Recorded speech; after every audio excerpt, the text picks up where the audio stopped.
welcome to Breaking Even with Al Payton. Once again, without Al Payton today on the official SuperCoach AFL podcast feed, heading into round 19. Today, I am joined by Patch. Welcome back. Hello, delighted to be back. It's a big week. There's a lot happening. There has been a lot going on this week. Luckily, we also have Dan Batten here today as well to discuss with us. Welcome, Dan. Good to be back. Good to be back amid plenty of carnage. Yep, nice and tanned as well. You are? Yeah. Back from Europe, and I believe you were there as well, Patch, sunning it up in Spain. Well, not at the same time. No, we weren't able to meet, unfortunately. But no, it was a good break. But yeah, actually, I spoke to you off air, Patch. We spent a fair bit of time of our holidays actually checking SuperCoach scores. Don't sadly. out me like this, Dan. Don't out me as a little freak that can't stop checking the app, when it's 4 a.m. Oh, no, it's not good. At one point I was at the Dolphins in Sardinia, lovely, and then I was checking to see how Bont was going. It was on 177, so that's a bit of an excuse, but yeah, definitely was paying attention to SuperCoach a bit too much on the trip. We're fun people. You're making me feel like I need a Euro summer. Al's not here. You guys have been away. But the one thing is I know, is also checking his SuperCoach team as well, especially after a bit of a rough week last week. But before we get stuck into it, don't forget to like, subscribe, or leave a comment or review on Apple, Spotify, or on the Code Sports YouTube channel, which hopefully you're watching us so you can see our faces today. As well, for all your extra SuperCoach help, remember to grab your SuperCoach Plus subscription if you don't have that already, for all your break-evens, price projections, and ownership percentages as well, to find those juicy pods. Or take up the Code Sports offer, $1 for the first month. You can get plenty of yarns, including Patch's trade guide, which is a real win this week as well. But before we discuss the carnage, we must get stuck into the HBF Injury Report. Now, every SuperCoach knows that managing injuries is the key to success. This is the Injury Report, proudly brought to you by HBF, your health dream team. So to start off with, it was a big MRO night last night. Tristan Xerri, unfortunately, his 3-week ban has been upheld, which is absolute carnage once again for SuperCoaches. But luckily, Adam Cerra got off with just a fine, a bit of a hefty one, $5,500 for Adam Cerra for that umpire contact. But luckily for owners, he will take to the field this weekend. Yep, there's still more bad news on the injury front. Took Miller, for those that brought him into the pod, is out for 3 to 4 weeks. Sam Butler is still a test with that leg, so we're still not sure if we'll have forward cover. Will Setterfield is done for the season with a foot injury, and so's Nick Martin, and it's just a bit difficult to deal with. So, Dan, Yeah, it's okay. Speaking of players out for the season, Jason Horne-Francis, he managed to get a 130 on 1 foot over the weekend, but yeah, we'll miss the rest of the season with that foot injury. Connor Rosie is a test, but you wouldn't be confident of him playing, especially with Port having nothing really to play for the rest of the season. Campbell Gray on many people's benches. He will miss another 6 to 8 weeks with his knee, so it'll be a bit of a handy loophole for our benches. And Cooper Simpson is just 1 week away. We might need that cover later on in the season. Yeah, perfect. That's a wrap on this week's injury report. Thanks to HBF. Make the smart move. Join HBF, your health dream team. So now it's time to get stuck into the real stuff. Carnage update. How did you guys go over the weekend? How many of these players, these injured players, do you own? I was going all right until Sunday. I was looking pretty good. I traded in Andrew Brayshaw on the Saturday night. Was looking potentially 2-5, and then had Cherry, Mills, Rosie on the Sunday, and obviously avoided some of the carnage, not having Horne-Francis, not having Martin, but. Yeah, I only got the 2 trades left, so probably can't burn 2 trades to go to Grundy, but I do want to. It's tempting. It's very tempting. I've got the 3 trades, and I've got Sherry and Rosie, but I've got the cover to look after Rosie for a week. If he is out, Tom McCarthy can just slide onto the field. So I'm in a very fortunate position because I also am one of the 2,500 owners of Lockie Blackiston, who scored 70 on the weekend, who I bought in a day after he was drafted, just 10 minutes after he was added to SuperCoach, because I needed a 99k ruck. and maybe he gives me a chance to skate through with Xerri still in my side, but I don't know. I'm still very uncertain. The smart idea would be to trade to Max Scorn, but I'm not a smart man, so... No, that's a bit of a power move, a bit of a flex. Yeah. It's a bit of a flex. Yeah. And you're also okay, Chloe? You're also avoided most of the carnage. You've got plenty of you got a boost. I do have a boost. You're using your boost I've got this a week? boost and 2 trades, so unfortunately not using the boost this week, but I've got Horne-Francis, I've got Xerri, I've got Rosie, but I will be able to cover him with Tom McCarthy. So, yeah, I can get away with it for this week, for everyone really, apart from Xerri. So there's plenty of options swimming around. I can't get to Grundy in one trade, and I don't know how I feel about going down to 0. So, yeah, plenty of thinking to do. It's not a great feeling. Do we have a priority list of who we need to trade out? I actually read the trade guide, and it was a very helpful priority list, and it was written by you. It was, yes. Yeah, I'd probably go the similar what you had. You had, was it Nick Martin first? Yeah, Nick Martin and Jason Horne-Francis out for the season. Yeah. I think, just to answer my own question, the guys that are out for the season are the one that I think have to go. And then, if you got Xerri and no ruck cover, it kind of sucks. But, if you don't have a lot of trades, that's what flex is for. That's the beauty of flex this season. So you can just run with the 22. Xerri's a donut on your field, but maybe you're okay. And then Took probably goes, and I'd be holding Rosie. But yeah, I would agree. For me personally, though, I think Xerri I'll probably move on before Horne-Francis just because I've got the cover for him. But obviously, I'll have to move on him eventually. It's just I'm purposely waiting a week for some price changes to make sure I can get someone that I'm definitely happy with. But yeah, it is a bit different for everyone depending on what coverage you already have. But that is the beauty of flex is, you've got the 23 players, 22 out of 23 players now on field. So you can actually run with a donut without losing too much. Obviously, it's a bit risky, but the potential is there to do that. Yeah, there will be an article coming up on Code Sports, hopefully by the time this is out, on what all of the experts, including the 3 of us, are doing to try and avoid the carnage as well. So keep your eyes peeled for that. Now let's get stuck into the good stuff. The questions from you guys watching along. So we will just start with this question from Matthew. He did ask which ruck is better out of Briggs, Meek or Rob to trade in for Xerri if he is also trading in McRae. So let me know what you guys think out of Briggs, Meek or Rob. But I will say the Phantoms Lair did a great rundown of all of the potential replacements on Monday. So I would definitely recommend checking that one out for all of your in-depth reviews of Xerri replacements. It had a tier list and everything. We can't do that sort of whiz-bang stuff over here in the sticks in Melbourne. The little backwater. Dan, what do you reckon? Look, of those 3, it's probably got to be Meek, doesn't it? He does have a very favourable matchup this weekend in Jordan Sweet, especially if they only go the one ruck again. And he's coming off a big score against Jackson and Darcy over the weekend with a 150. Rob's he's good at restricting rucks, but he's not that great at scoring as we've seen this year. Certainly not the Rob of old. And Briggs is so up and down, that firsthand, Chloe. So thanks for the reminder. Yeah, I think it's got to be Meek. But I don't know. I mean, could you even? He's obviously looking at bringing in McRae as well. I'd almost be tempted to go to fork out the extra 30K, get it English, and maybe you get another forward instead. Because I think the points difference for an English and Meek could definitely be worth it. But McRae also a good option as well. Yeah. I think I agree with you. Toby Nankervis as well. If you've got a little bit more cash, I do quite like as the layer kind of unpacked. He's got a few really good games coming, and is generally pretty reliable outside of that for a 90-odd, 95 anyway. So, he's another one to consider. And West Coast this week too. Yes, that does help quite significantly. Captaincy option, maybe. Yeah. It's always good if you can trade someone in and get a little bit of a sugar hit as well. Yeah. Always makes you feel better. But I think it's almost a bit exciting, to see how people are going to attack this because I feel like it'll bring a few pods into the equation. So, we'll see how it goes.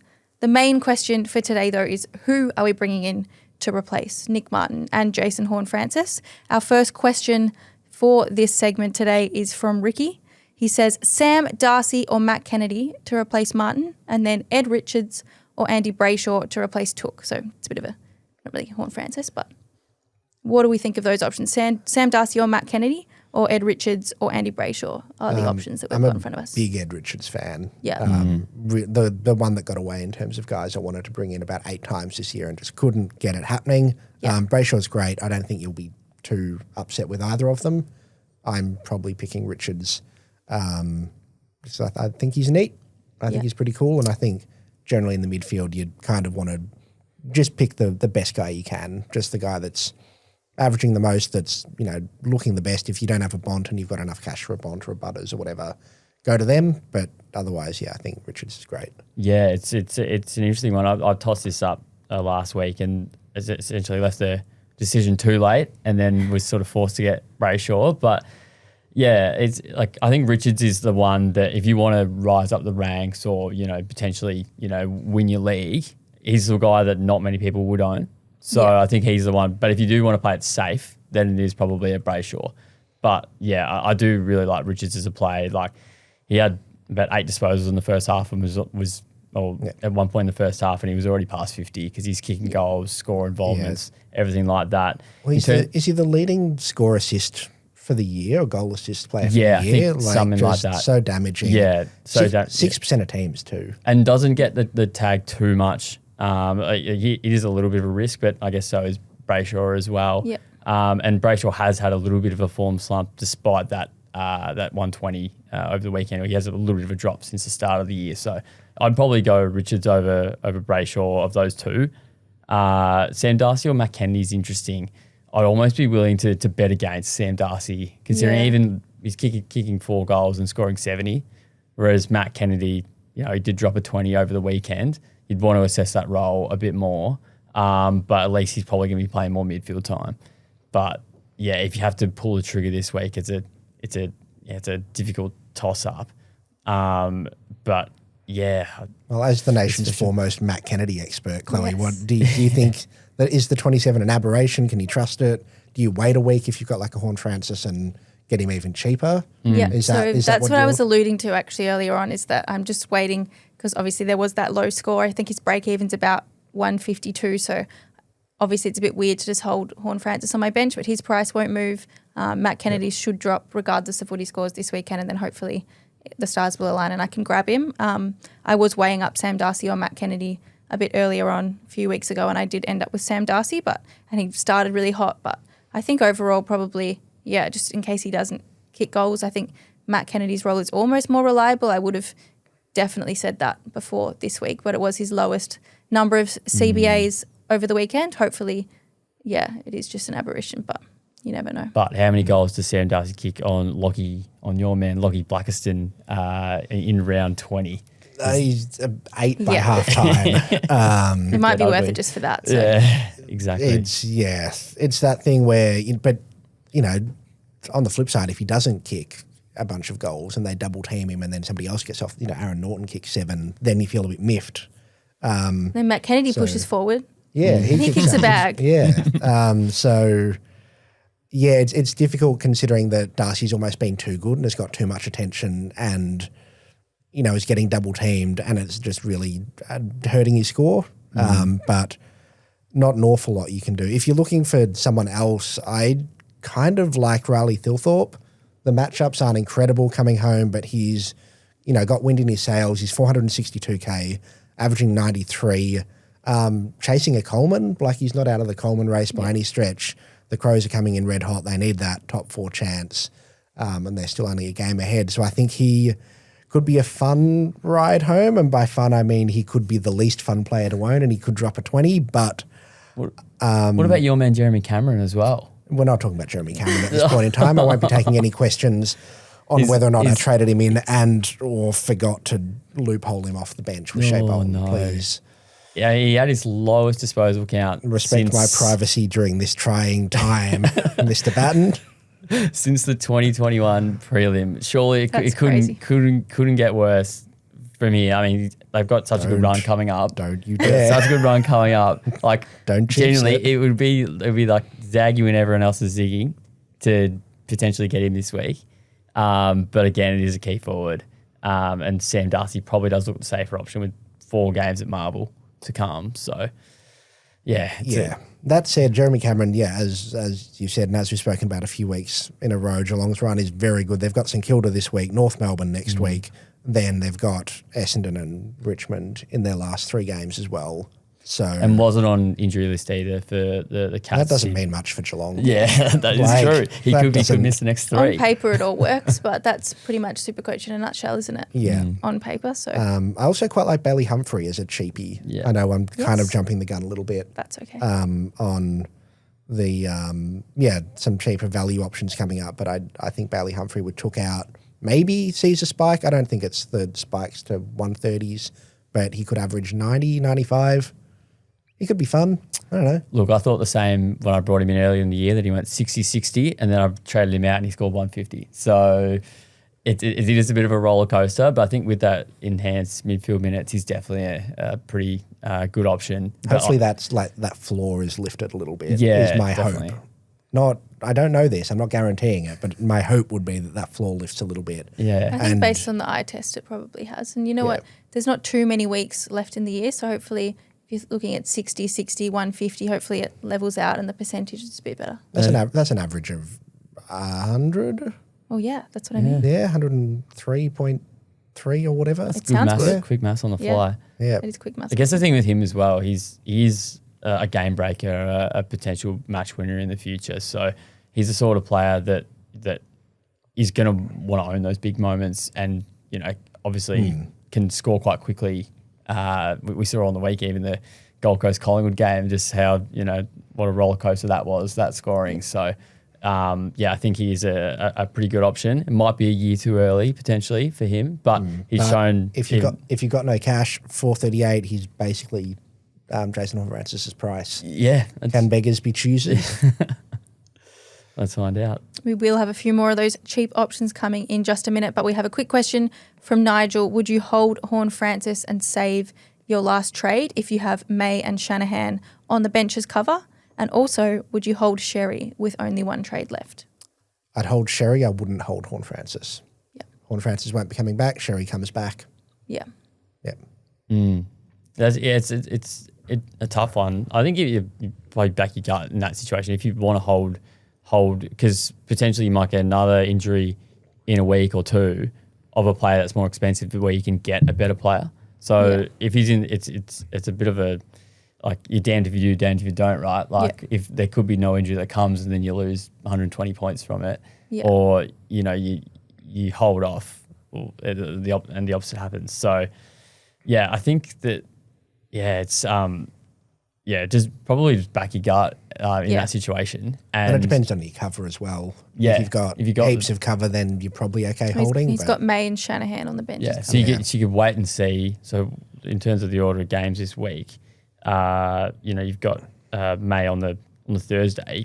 You could obviously just loop them and see how they go, and then potentially wait for an injury, in next week or further on, because God forbid a Gorn or a Butters or something gets injured, but if they do, then you can then pull the trigger and get a Nazai Wanganamilera who's got a really good run home, as opposed to getting Matt Kennedy who could score 20. So, it's an interesting debate anyway. Yeah, well, luckily I will have Horne-Francis on my bench for a little bit in case something like that does happen. I can move on from Matt Kennedy. Yeah, it's a pro move. Yes, definitely well thought out. Yeah. Now, this next question, Patch, I'll get you to rank these options for replacements. So I'll read the options out to you. Let me know how you would rank them. We've got Hugh McCluggage, Errol Goulden, Nazaya Wanganeen-Millera, Ed Richards, and Jordan Dawson. It's a decent list. I don't think you're going to do too badly with any of them on that list, to be honest with you. But, we've spoken about Ed Richards already. Don't need to wax lyrical again, but he's quite good. He'd be my top pick there. Nazaya, his run home is incredible. He's probably going to get the Ocean Mullen tag this week, but beyond that, it's pretty smooth sailing, I think. So he's a great pick. Jordan Dawson, like the cut of his jib, a little bit pottish, I guess. I'd like him ahead of McCluggage and Goulden. McCluggage, I haven't been on all year, and by gum, I'm not starting now. I'm stubborn and sticking to it, despite being wrong. And Daryl Goulden he's very good, but also prone to getting the tag or being moved outside or being moved around. He's too good, too flexible. I'd rather the other guys, but Goulden's still quite good. Yep. Lovely rankings. Now, we do have one more question for you as well, actually. The viewers are loving directing their questions at you today, so sorry, Dan. Surprise guest, so that's okay. It's a nuffy question for you. One word, sound Sartis. enough alarm. Yes, this is from Sartis. Clayton. So he says, with Martin and Setterfield out, how much do we have to pay Brad Scott to give him more than 63% time on ground, or at least rest him forward instead of on the bench? Now, Clayton has him in flex. Yeah, well, I mean, if you've got him, then I guess you're not super upset at, the prospect of more mid-time, his job security. Surely Ben Hobbs is out this week as well, so he plays this week. Yeah. I assume you play him for the rest of the year, either to convince him to stay or to bump up his trade value. From a football perspective. You'd try and see what he can do because you may as well. We've got no one else fit at this stage. So, if you can loop him onto your field, go for it. If you can, start him on the bench and, loop him on, then I think that's a great shout. I wouldn't be trading him in by any means, no matter how desperate you are. I probably wouldn't be touching him, but if you've got him, it's good news. Cool.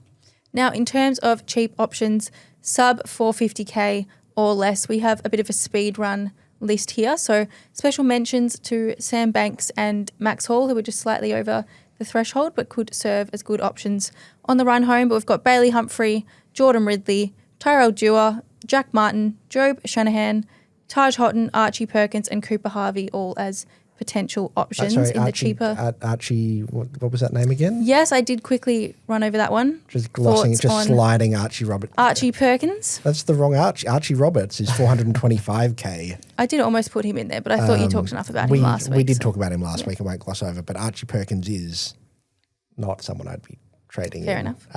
Top 10 pick. The nicest thing I would say. He does have an average of 49.3, but top pick. Are they going to push him up a bit more into that midfield role with maybe the state of Essendon at the moment? When he comes on as the sub, maybe. Yeah, sub risk as well.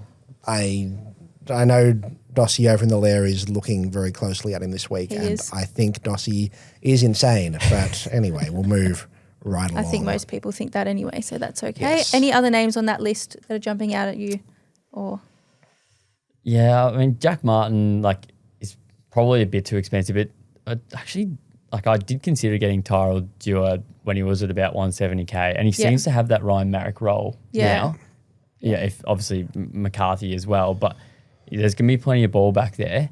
Yeah. He is forward mid, I believe, Tyrell Dewar, or Yep. yeah, so nice flexibility. It's a decent flexibility there, but yeah, I think if you're probably not wasting a trade on someone who's 270k, are you? So I think if you need the money to get to Grundy, then potentially. Yeah, that was going to be what I'd ask. If you go from Horne-Francis down to Dewar and then you go from Xerri to Grundy, is that worth it? Well, he's got a 3-round average of 85 and does have that decent role. So you could consider it if you just needed a score. I mean, the way the forwards have been scoring this year anyway, if he was to produce an 85, you'd take that. And it's just the points you get from Grundy as well, which is why you would kind of consider it. Yeah, exactly. If you're going to get an extra 40 points a week from Grundy compared to, whoever else you can bring in, if that's Lloyd Meek or whoever, that offsets Dewar. And Dewar also looks kind of consistent. If you can loop him, if you're lucky in that sense, and you can move some magnets around, I certainly think he's a decent option, as decent as you're going to get at 280k in round 19, but it's still fraught with danger. Yeah. Well, I guess that's the caveat. Yeah. For this time of year. Now, just a quick fire, yes or no to these last questions. No. Okay. Moving on. Yes. We will give Daniel the time of day. He's asking 4 trades left. He's 75th overall. First of all, congratulations, Daniel. That's amazing. So he can go Xerri to Cameron in one trade, or trade Rosie as well to get Grundy and a sub 400k player like what we were talking about. He says potentially Sicily though. So this is what I was contemplating, a late night doom scrolling Supercoach, looking at potentially who can I, if I trade Rosie to afford Grundy, who is it? And I went to Sicily, looked at his scores, and it was so gross. But he had 114 last week. I actually don't mind it, especially if he's your 23rd or even your 24th player, to get Grundy, especially when you're 75th overall with 4 trades. Yeah. I'd be doing it. I've got 2 trades, so I can't afford to. Yeah. And I'm not ranked 75th. So I think it's actually a yes to me. Okay. That was meant to be one word, wasn't it? That's all right. I would do it, but Archie Roberts instead of Sicily. Roberts, I know I'm not going to, enough alarm, I'm not going to go on for too long, but Nick Martin going down, they might just hand him the keys to that role and be like, see I what think you can they do. will. Yeah. They'd be silly not to, and Essendon is nothing if not silly. But yeah, if you're 75th, then go for it. If you're ranked 2,000 and you're focused on league, I would not, I'd hold. You know, try and use that trade in the last couple of weeks to push you through a finals win. But if you're going for the 50K, then send it. Don't die wondering. Yeah. Exactly. How was that for quick fire from us, Chloe? It was pretty fast. We could probably do better on this next one from AJ, which To be says, fair, it wasn't a yes or no question. fair enough. If you have 3 trades or less, do you use 2 to get Grundy in or 1 for Gawn? Yes. 1. No, I think I reckon you. I want to say 2 for Grundy. 2 for Grundy? Take the punt. No, if you don't have Gawn, go for Gawn. It's a sensible decision. You've got extra trades 50-50. for the next injury next week. Now this one from Hawksy, more about winning leagues than rank at this stage for him. Hold Xerri with 2 trades or go to Gawn with 1? I think, again, not a yes/no question, but Well, it's more like hold Xerri or get Gawn. I think if you are in your top 4 and you're safe for finals, then hold. If you need to win to get to finals, then go to Gawn. Yeah, especially with Gawn, he's got a really good run during the finals as well. I know Cherry has a good last few games, but yeah, Gawn coming up into the finals has West Coast, Bulldogs, Hawthorn, Collingwood to finish the year. So you'd expect some pretty big scores there. I think I've just had my arm twisted to get Gawn myself. So. Yes, let's do it. Now the final question here, 3 trades, top 5K. Should I hold Xerri and Rosie? This is a yes or no one. We can do this one quickly. Yes. Yes. Top 5K. Cherry and Rosie? Yeah. No. I can trade Cherry. If you don't have Gawn, then go to Gawn. Yeah. But if you don't use 2 trades, go to Grundy, I don't think. Okay, that was pretty quick. We'll take that. We'll take that. We improved. We'll add it as a dub. We'll move on from the quick fire fail almost, I would call it, but we'll work on it. For our top 3 captains of this week, we'll start with you, Dan. Which captains do you have in mind for this week? So in terms of, I like Butters personally. Yeah. 130 and 127 his last 2 games against Hawthorn. Finn McGuinness was the sub when they, tagging Sarong seems to be just the path to victory. Yeah. So yeah, I like Butters. I know Patch just mentioned before that Nazai could cop a tag. I'm not sure the Cats do. I don't tend to tag halfbacks too much. It's like even Whitfield was allowed to roam free last week. So I like him as a second option, and I'd be, as a non-owner, I'm nervous seeing what he could produce on Sunday, especially a skinny ground of GMHBA and Bontempelli in some ripping form. Lions don't tend to tag either. Big blockbuster for them. Season on the line, essentially, or every game really is a must win for them. So I'm probably going to be sticking the VC on him. I think he'll definitely rise to the occasion. The interesting thing is though, statistically, Brisbane concede the least points to mids, but Carlton didn't seem to have too much of an issue with that last week for once. So yeah, I think it's definitely a good shout. And also, most midfielders aren't Marcus Bontempelli. That's true. Well, exactly. Yeah. Does no midfielders are Marcus Bontempelli. well, one midfielder is. Oh yeah. Yes. I am pretty bullish on on Angus Andrew Brayshaw this week. The Pies gave up 1 billion points to Noah Anderson and Matt Rowell last Friday night. So I think he's the safe fallback captaincy option this week. I'm intrigued by Isaac Rankin against Gold Coast, but on a last game of the Sunday, I wouldn't Rankin Cup. wouldn't be captaining him. But maybe if you're feeling very dicey, you could look at him. Otherwise, Isaac Heaney against North. Okay. He's going to get, obviously, I'm not going to steal Grundy off your list, but he's going to have a certain unnamed ruckman tapping the ball down his throat to him all day. Maybe he's a sneaky VC. Fair enough. Well, if that's going to work out for you, then hopefully my captain choice works out for me, who as I have said, will not be able to own, but he has 4,258 new owners this week currently, and that is Brodie Grundy. So obviously no Xerri, and a 153.3 3-round average. So that's quite big.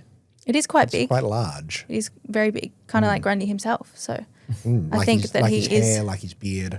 Yeah, set to dominate that game. So I would definitely be choosing him if I did have him in my team. Otherwise, Noah Anderson as well as an option has tonned his last 3 times against the Crows, and obviously that big outing last week as well. And then a bit of a surprise one, George Hewitt. I know that he's still a bit of a pod. Nuffalum. Yeah, I know. I nearly went Cripps, but I at least thought I would go Hewitt because he's got the runs on the board this year. But Melbourne concede the most points to mids in the competition. As I said, Brisbane normally concede the least, and he still got 131 last week. So with Mark Pittner in there as well, tapping the ball down to him, I think it could be a decent shout. Yep. No, I think they're very good options. Perfect. Well, nobody will struggle with their captains this week then, because there's definitely a big variety of options to choose from there. Yeah, it is very annoying that Richmond and West Coast are playing each other, because normally I love picking a midfielder that's playing one of those two. I mean, I had Toby Nankervis on my list, and I think if... Didn't make the cut. You could VC him. Tom McCarthy for a cheeky VC actually wouldn't be the worst shout, but there's so many options. I think I saw someone on X had the C on him last week. I don't know if I made that up. 87? I think it was floating around that someone had the C on him, but maybe this week, maybe it was a week too early. Yeah. I think maybe it's very bold. It is very bold, but maybe this week will be the week. Good on you if you want to go there. Yeah. Well, thank you for joining us today, Dan, as our special guest. Hopefully have you back soon. Good to be here. Hopefully I have I have the one trade in hand when I'm back on, but I don't know. It's tempting, the Grundy move. Definitely. Well, the Grundy move could end up working out more than having the one trade in hand. So we'll see how it goes. And Patch, thanks again. No, thank you for having me on. As always. Now, our live show as well is on this week, 6:30 p.m. Thursday, as per usual. So make sure you follow along with that one just to find out about all of the laid outs and any options that you have for loopholes as well. Thanks for watching. Good luck with your trades, and see you again soon.